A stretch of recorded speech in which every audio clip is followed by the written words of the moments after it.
नमः संस्कृताय। आप सबका स्वागत है संस्कृत दर्शन यूट्यूब चैनल पर।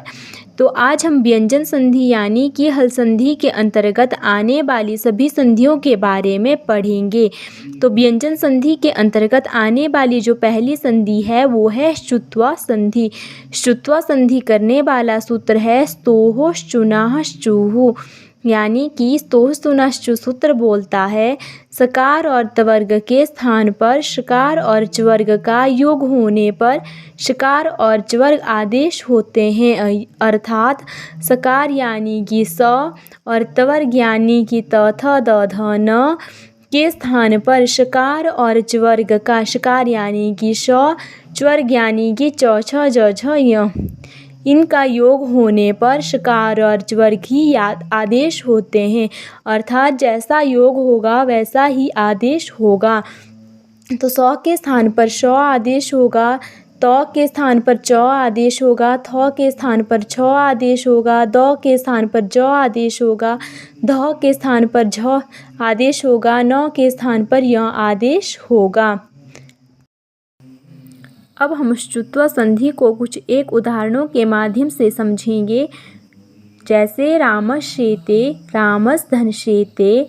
रामस में जो अंतिम वर्ण है वो स है और उत्तर पद में जो प्रथम वर्ण है वो श है, यानी कि इस पद में शकार का योग है। तो स के स्थान पर क्या आदेश हो गया? श आदेश हो गया, बन गया रामश्चेते। सच्चित, सत धन चित। सत का जो अंतिम वर्ण है वो त है और परे क्या है? चित, यानी कि च का योग है। तो यहाँ पर त के स्थान पर च आदेश हो गया, बन गया सच्चित। उच्चारणम, उत धन चारणम। उत, यहाँ पर भी क्या है? च का योग है, उत्तर पद में च का योग है और त के स्थान पर क्या हो गया? च आदेश, तो बन गया उच्चारणम। व्यंजन संधि के अंतर्गत आने वाली जो दूसरी संधि है वो है श्चुत्वा संधि। श्चुत्वा संधि करने वाला सूत्र है श्चुनाः श्चुः। श्चुनाः श्चुः सूत्र बोलता है दंत्य सकार और तवर्ग के स्थान पर मूर्धन्य शकार तथा टवर्ग आदेश होते हैं, अर्थात दंती स और तवर्ग जब मूर्धन्य श या टवर्ग से मिलेंगे तो दंती स को श आदेश हो जाएगा और तवर्ग को टवर्ग आदेश हो जाएगा श्चुनाः श्चुः सूत्र से। यानी कि स के स्थान पर श आदेश होगा, त के स्थान पर ट आदेश होगा, थ के स्थान पर ठ आदेश होगा, द के स्थान पर ड आदेश होगा, ध के स्थान पर ढ आदेश होगा, न के स्थान पर न आदेश होगा। अब हम श्चुत्वा संधि को कुछ एक उदाहरणों के माध्यम से समझेंगे। रामस षष्ठा, रामस धन षष्ठा। जो रामस है, रामस से परे क्या है? उत्तर पद में टवर्ग का योग है, तो स के स्थान पर श आदेश हुआ, बन गया रामस षष्ठा। तट्टिका, तत धन टिका तत्।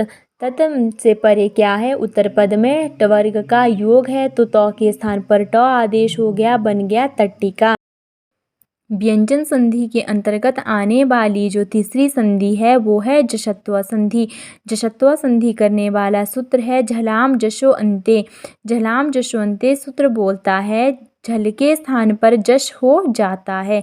झल एक प्रत्याहार है। झल प्रत्याहार में श, श, स, ह और वर्ग के पंचम अक्षर को छोड़ कर के सभी वर्ण इसमें आते हैं और जश प्रत्याहार में वर्ग के थर्ड वर्ण ही आते हैं। और क, ख, ग, घ, ह को ग आदेश होगा, च, छ, ज, झ और श को ज आदेश होगा, त, थ, द, ध और स को द आदेश होगा, प, फ, ब, भ को ब आदेश होगा। किस सूत्र से? झलाम जशो अन्ते सूत्र से। तो अब हम जश्त्वा संधि को कुछ एक उदाहरण के माध्यम से समझेंगे। बागीशा, बाक धन ईशा। बाक में जो अंतिम वर्ण है वो क है, यानी कि झल प्रत्याहार है और झल प्रत्याहार को क्या हो जाएगा? जश आदेश हो जाएगा झलाम जशो अन्ते सूत्र से। तो क के स्थान पर क्या हो गया आदेश? ग आदेश, बन गया बाक धन ईशा, बागीशा। चितानंद, चित्त प्लस आनंद। चित्त में जो त है वो क्या है? तवर्ग यानी कि झल प्रत्याहार के अंतर्गत आने वाला है और त के स्थान पर झलाम जशो अंत्य सूत्र से द कर दिया, बन गया चितानंद। अब्ज, अब्ज में अब्ज का जब संधि विच्छेद करेंगे तो अपधन ज, तो प के स्थान पर क्या प आया झल प्रत्याहार के अंतर्गत, तो प के स्थान पर हो गया जश आदेश, बन गया ब, तो बन गया अब्ज। व्यंजन संधि के अंतर्गत आने वाली जो चौथी संधि है वो है अनुस्वार संधि। अनुस्वार संधि करने वाला सूत्र है मो अनुस्वारा। मो अनुस्वारा सूत्र बोलता है पदांत म के बाद कोई व्यंजन आए तो म के स्थान पर अनुस्वार हो जाता है।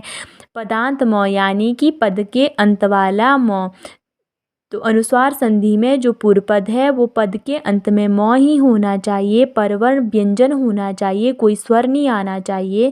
जब संधि वर्ण करेंगे तो वो म क्या हो जाएगा, अनुस्वार में परिवर्तित हो जाएगा। अब हम अनुस्वार संधि को उदाहरण के माध्यम से समझेंगे। हरिम बंदे, हरिम प्लस बंदे।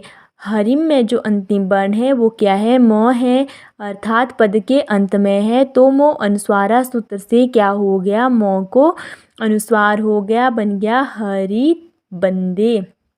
त्वम करोषि, त्वम धन करोषि।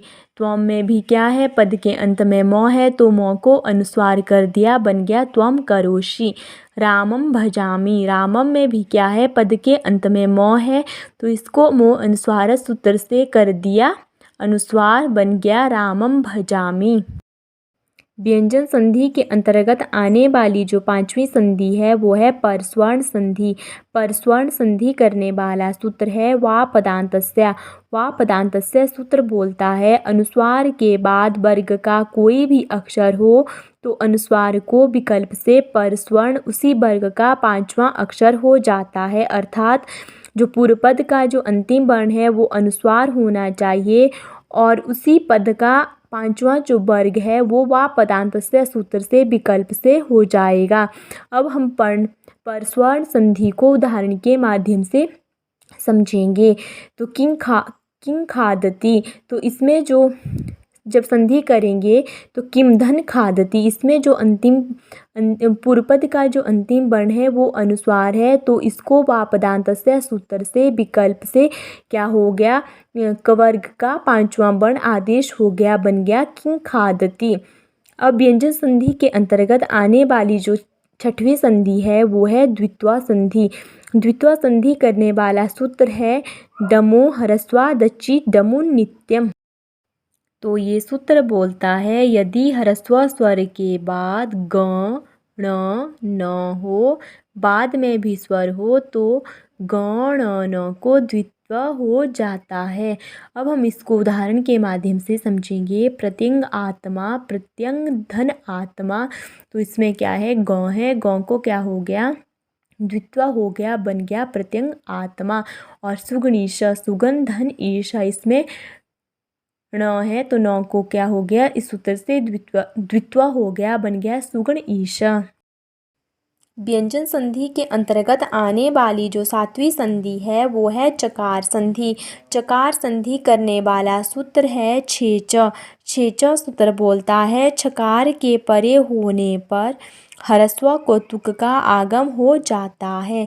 अर्थात जो धन से परे है, उत्तर जो पद है वहाँ पर क्या होना चाहिए, छकार होना चाहिए, उससे पहले ह्रस्व होना चाहिए, तब वहाँ पे क्या हो जाता है, तुक का आगम हो जाता है। अब हम चकार संधि को उदाहरण के माध्यम से समझेंगे। शिव छाया, शिव धन छाया, शिव धन तुक धन छाया, तुक का शेष रह गया तो के स्थान पर सोना सूत्र से कर दिया च, बन गया शिव छाया, किस सूत्र से, छेच सूत्र से। और व्यंजन संधि के अंतर्गत आने वाली जो आठवीं संधि है वो है छकार संधि। छकार संधि करने वाला सूत्र है शशो अटी। तो ये सूत्र बोलता है त के बाद श हो तो त को च नित्य होगा, श को छ विकल्प से होगा। तो अब हम इसका उदाहरण देखेंगे। तत्शिव, तत् धन शिव, तो त के स्थान पर क्या हो जाएगा, च हो जाएगा, तो बन गया तत्शिव। व्यंजन संधि के अंतर्गत आने वाली जो अंतिम संधि है वो है रेफ लोप संधि। रेफ लोप संधि करने वाला सूत्र है रोरी। रोरी सूत्र बोलता है र के बाद र आए तो पूर्व र का लोप हो जाता है।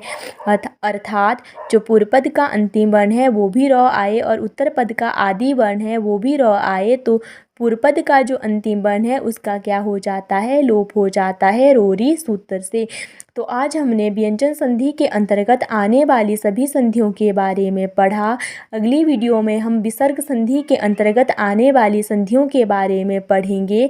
अगर आपको मेरी वीडियो अच्छी लगी हो तो प्लीज़ लाइक करें, शेयर करें, कमेंट्स करें और मेरे चैनल को सब्सक्राइब ज़रूर करें।